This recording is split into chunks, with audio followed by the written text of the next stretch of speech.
नमस्कार दोस्तों, स्वागत है आपका अनुपम आईएएस एकेडमी पर। आज की अपनी इस वीडियो में हम देखेंगे कि जो वातापी के चालुक्य हैं उनका इतिहास क्या है। दक्षिण भारत में जो ये सारे साम्राज्य हैं इनके मध्य एक लंबा द्वंद्व हमें मिलेगा। उस द्वंद्व को ठीक से समझने के लिए हमको इन वंशों के विषय में काफी डिटेल से जानना होगा, तब जाकर हम घटनाक्रम को ठीक से समझ पाएंगे और ओवरऑल जो राजनीतिक व्यवस्था थी दक्षिण भारत में उसको भी हम ठीक से समझ पाएंगे। तो आज की इस वीडियो में हम वातापी के चालुक्य वंश के इतिहास को जानेंगे। तो मैं अनुपम तिवारी स्वागत करता हूं आपका अपने इस YouTube चैनल पर। आइए जानते हैं चालुक्य वंश की एक शाखा वातापी के चालुक्यों के विषय में। सबसे पहले जब हम इनका क्षेत्र देखते हैं तो जो चालुक्य वंश है इनका क्षेत्र अगर हम देखें तो बादामी एक सबसे फेमस जगह है। वर्तमान समय में अगर हम कहें तो जो आंध्र है, तमिलनाडु का कुछ क्षेत्र और दक्कन का जो क्षेत्र है वही क्षेत्र मुख्यतः हमें चालुक्य वंश से कनेक्टेड मिलता है। हम पूरा डिटेल समझते हैं इस वंश के विषय में, इसके उदित होने के पीछे उस घटनाक्रम को भी हम समझते हैं। जब हम चालुक्य वंश को देखते हैं तो हम पाते हैं कि जो सातवाहन साम्राज्य था उस साम्राज्य के समय चालुक्य वंश उनके सामंतों के रूप में काम कर रहे थे और मुख्यतः यह कनारी प्रजाति के क्षत्रिय थे। और जैसे कि कदम राजवंश भी सातवाहनों के अधीन रहकर काम कर रहा था, बाद में यह स्वतंत्र हो गए और उनके बाद स्वतंत्र हुए चालुक्य राजवंश। और कदम राजवंश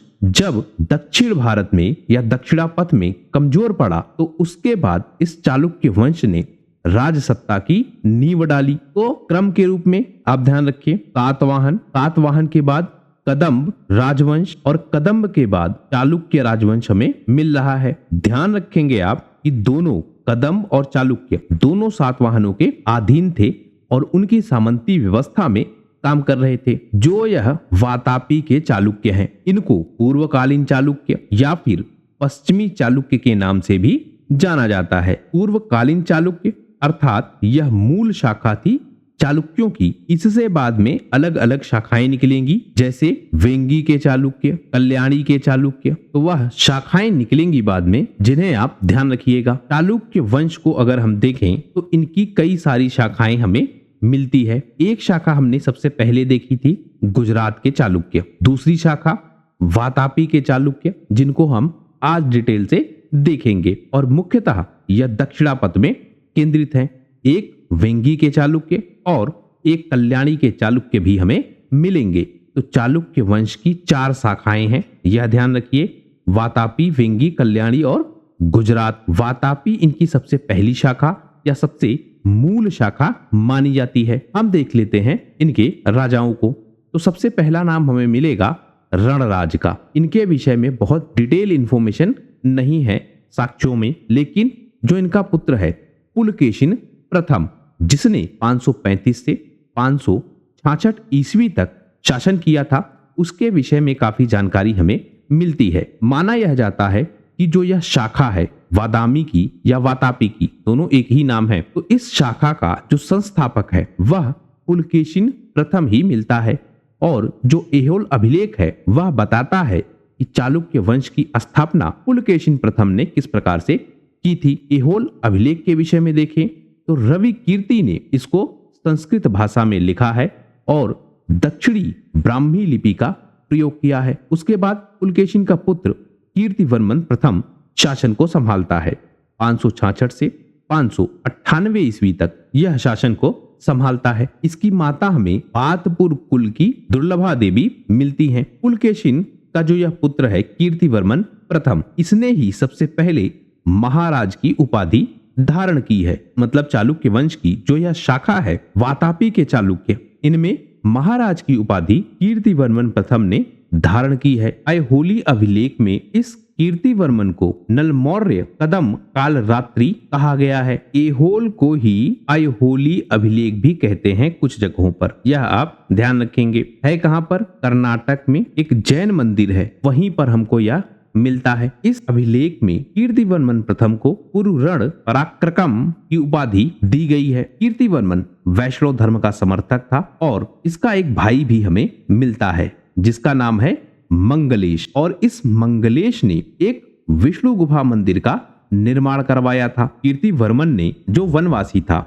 उसको कदम राजवंश, कोंकण का जो मौर्य राजवंश था, वल्लरी और जो कार्नूल क्षेत्र के नलवंशी शासक थे उनको पराजित किया। इसके साथ कीर्तिवर्मन को जो महाकूट स्तंभलेख है उसमें बहुसुवर्ण अग्निहोत्र यज्ञ करने वाला बताया गया है। फिर हम देखते हैं कीर्तिवर्मन का भाई मंगलेश शासन को संभालता है, क्योंकि जो कीर्तिवर्मन का पुत्र है वह अल्प वयस्क है और बाद में उत्तराधिकार को लेकर भी संघर्ष होगा। तो जो यह मंगलेश है, इसी के शासन काल में जो महाकूट अभिलेख है उसको लिखा गया और इसने एक अभियान किया था जो कि कलचुरियों के विरुद्ध था। इसी अभियान में मंगलेश ने गुजरात के कुछ भाग, खानदेश और मालवा यह सब कुछ जीत लिया था। इसी मंगलेश ने बादामी में महाविष्णु गृह का निर्माण पूरा करवाया था, जिसको शुरू किया था कीर्तिवर्मन ने। इसने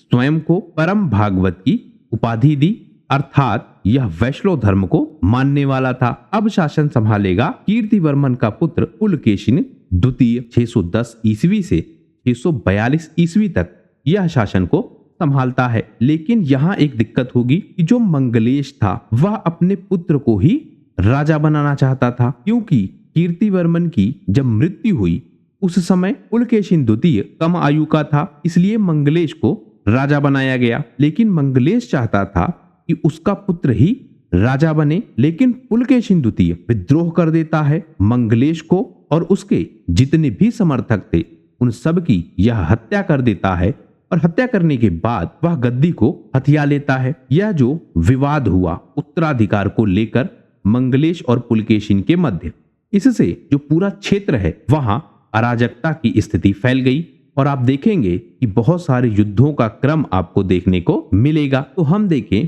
पुलकेशिन द्वितीय का शासनकाल। इसके राज्य के उत्तर में स्थित थे गोविंद और अयविक। इन्होंने राजस्व का विरोध किया, मतलब टैक्स देने से मना कर दिया। इसके कारण इस पुलकेशिन द्वितीय के खिलाफ जो कदम राजवंश है उसने भी विद्रोह किया और इस पुलकेशिन ने उस कदम राजवंश को सत्ता से हटा दिया। जो गंग नरेश है दुर्विनीत, वह भी विद्रोह करेगा, लेकिन पुलकेशिन द्वितीय इस दुर्विनीत को पराजित कर देगा। इसके बाद जो दुर्विनीत है यह अपनी पुत्री का विवाह पुलकेशिन से कर देता है। कोंकण के जो मौर्य हैं यह भी विद्रोह करते हैं, इनको भी पुलकेशिन द्वितीय पराजित करता है। ना केवल दक्षिणापथ में या हम कहें ना केवल दक्षिण के क्षेत्र में बल्कि उत्तर के क्षेत्र में भी संघर्ष प्रारंभ हो जाते हैं और वहां एक राजा होता है हर्ष। तो नर्मदा नदी घाटी पर हर्ष और पुलकेशिन द्वितीय का युद्ध होता है। हर्ष अपने क्षेत्र का विस्तार कर रहा होता है और पुलकेशिन द्वितीय अपने क्षेत्र का विस्तार कर रहा होता है। जो हुईली नामक चीनी विवरण है और जो एहोल अभिलेख है वह दोनों इस संघर्ष के विषय में बताते हैं। वह कहते हैं कि हर्ष इस संघर्ष में पराजित हो गया और पुलकेशिन द्वितीय जीत गया। पुलकेशिन ने बहुत सारे राजाओं को पराजित किया। अगर हम उनके साक्ष्यों को देखें तो पाते हैं कि सैकड़ों राजाओं को पुलकेशिन द्वितीय ने पराजित किया और उसके बाद उपाधि धारण की परमेश्वर की। तो परमेश्वर की उपाधि धारण करता है पुलकेशिन द्वितीय जब वह बहुत सारे राजाओं को हरा देता है। पुलकेशिन द्वितीय का एक छोटा भाई है विष्णुवर्धन। जब पुलकेशिन द्वितीय राज्य में नहीं होता था, क्योंकि इसने युद्ध बहुत सारे किए हैं, तो जब यह राज्य को छोड़कर युद्ध के मैदान में जाता था तो उसकी अनुपस्थिति में विष्णुवर्धन ही राजस्व की देखरेख करता था। एक समय काल में जो पूरा दक्षिण भारत है वहां पर पुलकेशिन द्वितीय का राज्य स्थापित हो गया। इसी के समय जो पल्लव वंश है और उनका राजा है सिंह विष्णु, और जो महेंद्र वर्मन है जो कि कांची के क्षेत्र में थे, यह भी अपने वंश का विस्तार कर रहे थे। तो एक द्वंद्व हमें यहाँ भी मिलेगा। पुलकेशिन द्वितीय के समकालीन अगर हम देखें तो पल्लव राजा महेंद्र वर्मन हमें मिलता है। इसके अलावा जो पल्लव और चालुक्य वंश का संघर्ष प्रारंभ हुआ महेंद्र वर्मन के समय और पुलकेशिन द्वितीय के समय, तो चालुक्यों की तरफ से पुलकेशिन द्वितीय और पल्लवों की तरफ से महेंद्र वर्मन इस युद्ध को शुरू करते हैं। पुलकेशिन द्वितीय ने कांची पर अधिकार करना चाहा और उसके लिए यह कांची पर आक्रमण कर देते हैं। उनके राज्य के जो उत्तरी प्रांत हैं उन पे अधिकार भी यह स्थापित कर लेते हैं। पुलकेशिन द्वितीय जब इन क्षेत्रों को जीत लेते हैं तो वह बहुत उत्साहित होते हैं और फिर से वह कांची पर आक्रमण कर देते हैं। इस बार वह चाहते हैं कि वह और बड़े क्षेत्र को हथिया ले, लेकिन इस समय राजा होता है महेंद्र वर्मन का पुत्र नरसिंह वर्मन प्रथम। नरसिंह वर्मन प्रथम ज्यादा शक्तिशाली था और इस कारण से जो पुलकेशिन द्वितीय हैं वह बुरी तरह से पराजित होते हैं। यही जो युद्ध है जिसमें नरसिंह वर्मन और पुलकेशिन द्वितीय लड़ रहे हैं, इसी युद्ध में जो लंका का राजा है मानव वर्मन, वह भी पुलकेशिन द्वितीय की सहायता करता है। एक मिलेगा आपको वेंगी जनपद, और वेंगी मिलेगा कहां आपको? आंध्र प्रदेश में। तो आंध्र प्रदेश में एक क्षेत्र था वेंगी, उस पर जो पल्लव साम्राज्य है वह अपनी दृष्टि बनाए हुए था। पल्लव साम्राज्य इस वेंगी जनपद पर अधिकार करना चाहता था। जो वेंगी जनपद है यह मुख्यतः चालुक्य साम्राज्य के अधीन था। जो पल्लव है यह नियंत्रण करना चाहते थे और इसमें पल्लवों के साथ उनके कुछ मित्र भी या कुछ राजनीतिक सहयोगी भी जुड़ जाते हैं। इसमें कदम्ब राजवंश हमें मिलेगा। दूसरा एक राजवंश बाण राजवंश, यह भी पल्लवों के साथ मिल जाएगा और चालुक्यों पर अधिकार करने का प्रयास करेगा। जो चालुक्य राजवंश था इसने जो बाण राजवंश है इसको सताया था और इसके कारण जो बाण राजवंश है इसने पल्लव साम्राज्य की अधीनता स्वीकार कर ली थी। तो कदम्ब राजवंश, बाण राजवंश और पल्लव तीनों मिलकर यह प्रयास करते हैं कि जो चालुक्य वंश है उसके क्षेत्र वेंगी पर अधिकार कर ले। वहीं जब हम चालुक्यों को देखते हैं तो इनके समर्थक हमको गंग वंश के मिलते हैं। तो गंग वंश का जो दुर्विनीत है यह भी पल्लव साम्राज्य का विरोधी था, इसलिए इसने चालुक्यों की सहायता की। तो एक तरफ चालुक्य प्लस गंग वंश और दूसरी तरफ पल्लव, कदम्ब और बाण राजवंश। और युद्ध किस लिए है या विवाद किस लिए है? वेंगी के लिए। तो हम देखते हैं कि जो पुलकेशिन द्वितीय है चालुक्य वंश का, इसने पल्लव साम्राज्य के विरुद्ध अभियान छेड़ा हुआ था। इसी कारण से जो पल्लव हैं वह भागकर कांची के परकोटे में जाकर छिप जाते हैं। इस युद्ध में जो चोल हैं, केरल हैं, पांड्य हैं, यह सब पुलकेशिन से मित्रता कर लेते हैं और उससे जो चालुक्य वंश है वह ज्यादा शक्तिशाली हो जाता है। पुलकेशिन युद्ध होने के बाद वापस वातापी आ जाते हैं और अपने भाई विष्णुवर्मन को वहां भेज देते हैं। तो विष्णुवर्मन एक नई शाखा की स्थापना करेंगे। कहां? कांची में। और जो पूर्वी चालुक्यों की शाखा है वह कांची में विष्णुवर्मन के समय ही विकसित होगी। जो पल्लव राजवंश था वहां पर महेंद्र वर्मन के बाद नरसिंह वर्मन राजा बनते हैं और पुलकेशिन ने इन्हीं के विरुद्ध अभियान छेड़ा था, जिसमें पुलकेशिन ने सबसे पहले बाण वंश के राजा रणविक्रम को पराजित किया था और रणविक्रम पल्लवों के ही अधीन थे। इससे पुलकेशिन द्वितीय और नरसिंह वर्मन जो कि पल्लव साम्राज्य से कनेक्टेड था, इनके मध्य विवाद हो जाता है। दूसरे बार हुए इस हमले में पुलकेशिन द्वितीय मारा जाता है। वेनसांग पुलकेशिन द्वितीय के समय उनके साम्राज्य में आया था और उसने पुलकेशिन के विषय में बहुत कुछ हमें बताया है। यह बताता है कि पुलकेशिन के पास हाथियों की एक बड़ी सेना थी, वह बड़ी शक्तिशाली थी। पुलकेशिन ने दक्षिण भारत के कई राज्यों के साथ अच्छे संबंध भी बनाए थे, जैसे अभी हमने देखा पांड्य वंश, चोल वंश, वह इनके मित्र थे। इसने श्रीलंका जैसे देशों के राजाओं से भी या हम कहें विदेशी राजाओं से भी अच्छे संबंध बनाए थे। एक विवरण हमको मिलता है अरब लेखक का जिसका नाम है ताबरी।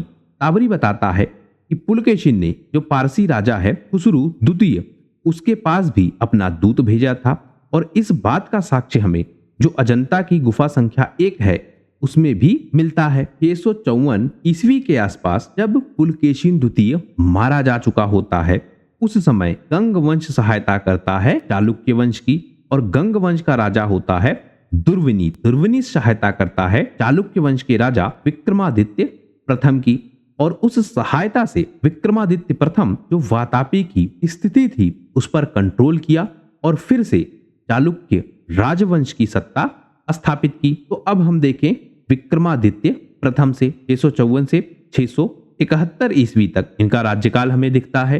कुछ जगहों पर यह 681 ईस्वी तक भी दिखेगा। विक्रमादित्य के विषय में देखें तो शैव धर्म के यह समर्थक हैं। इनका घोड़ा वह बहुत फेमस था जिसका नाम था चित्रकंठ। तो चित्रकंठ के नाम से किसका घोड़ा फेमस था? विक्रमादित्य प्रथम का। इनको श्री पृथ्वी वल्लभ, वल्लभ, त्रिवल्लभ ऐसी उपाधियां भी दी गई हैं। इन उपाधियों के अलावा सत्याश्रम, रणरसिक, अनिवारित, राजमल्ल, महाराजाधिराज, परमेश्वर, भट्टारक यह उपाधियां भी इन्हें मिलती हैं। इनके जो धर्मगुरु हैं नागवर्धन और मेधाचार्य वह भी मिलते हैं। इन्होंने जो सामंत थे जिन्होंने विद्रोह कर दिया था उन सामंतों पर फिर से अधिकार किया, जिसमें जो नेल्लोर के सामंत हैं उनको जीता। तिंगरूचोड़ के जो पल्लव वंश के लोग हैं वह भी इनके अधीन हो गए। और इसके बाद जो विक्रमादित्य का भाई है जयसिंह वर्मन, यह भी एक अलग शाखा की स्थापना करेगा चालुक्य वंश की। विक्रमादित्य प्रथम ने पल्लव नरेश नरसिंह वर्मन को पराजित किया। इसी नरसिंह वर्मन ने पुलकेशिन द्वितीय को पराजित किया था। तो नरसिंह वर्मन को पराजित करता है विक्रमादित्य प्रथम। नरसिंह वर्मन के बाद महेंद्र वर्मन, परमेश्वर वर्मन, इन तीनों को यह पराजित करता है। बाद में हमें एक उल्लेख मिलता है पूरम दान दानपत्र का। इस दानपत्र की बात अगर हम माने तो यह कहता है कि जो परमेश्वर वर्मन है इसने बाद में विक्रमादित्य को हरा दिया था। फिर राजा बनेगा विनयादित्य। 671 से 696 ईस्वी तक इनका शासनकाल हमें मिलता है। इनके समय एक बड़ा परिवर्तन होता है कि जो पल्लवों से शत्रुता चली आ रही थी उस शत्रुता को समाप्त किया जाता है। फिर राजा बनेंगे विजयादित्य। 696 से 733 तक यह शासन संभालेंगे। इनके समय जो विजयेश्वर है या संगमेश्वर शिव मंदिर है उसका निर्माण किया गया और सबसे लंबा शासनकाल हमें चालुक्यों में इनका दिखता है। फिर बनेंगे विक्रमादित्य द्वितीय। 733 से 744 ईस्वी तक यह शासन को संभालेंगे। इस समय अरब आक्रमण प्रारंभ हो चुके थे और जो चालुक्य साम्राज्य है उस पर भी अरबों ने आक्रमण किया था। और हमने जब अपनी पिछले वीडियोस की हैं उनमें देखा था कि जब चालुक्य वंश से अरबों का युद्ध होता है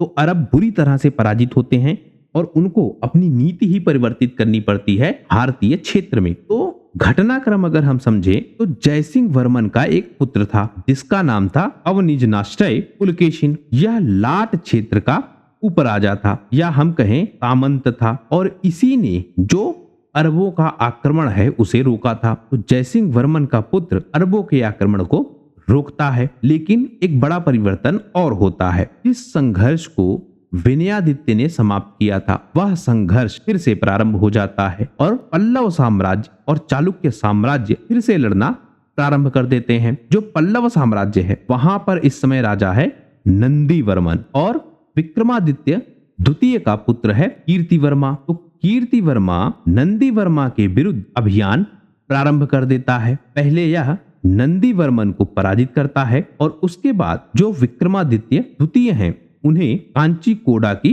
उपाधि दिलवाता है। तो कांची कोडा की उपाधि धारण किसने की? विक्रमादित्य द्वितीय ने। और यह उपाधि धारण कब की? जब कीर्तिवर्मा ने, जो कि विक्रमादित्य द्वितीय का पुत्र है, उसने नंदी वर्मन को हराया। नंदी वर्मन पल्लव साम्राज्य से कनेक्टेड है।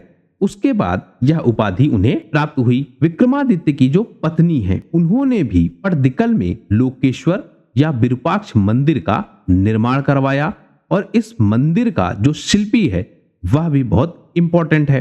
तो उसका नाम है अनिवारिताचारी। इस रानी का नाम क्या था? त्रैलोक्य महादेवी।